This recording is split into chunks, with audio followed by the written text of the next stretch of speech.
జరుపుతున్నారు.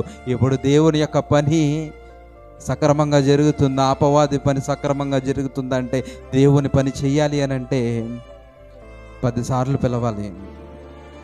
అపవాది పని చెయ్యాలి అని అంటే ఒకసారి చెప్తే సరిపోద్ది.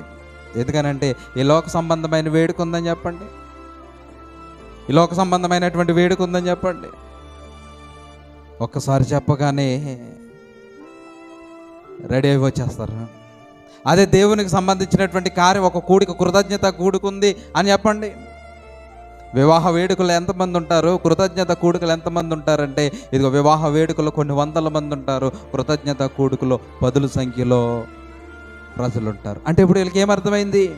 అపవాది ఏం చూపించాడు? రంగుల ప్రపంచం. పెళ్ళంటే విందు ఉంటుంది, రంగు ఉంటుంది, హంగు ఉంటుంది, చాలా రకాలుగా మీరు ఎంజాయ్ చేయొచ్చు అని అక్కడ లోకాన్ని, రంగుల ప్రపంచాన్ని చూపిస్తాడు. దేవుని దగ్గర ఏముంటుంది? ప్రార్థన ఉంటుంది, విశ్వాసం ఉంటుంది, స్వస్థత ఉంటుంది, విడుదల ఉంటుంది, దేవునికి సంబంధించిన కార్యాలు జరుగుతాయి. అంటే దేవుని వైపు నడిచే వారి సంఖ్య తక్కువ, అపవాది వైపు నడిచేటటువంటి వారి సంఖ్య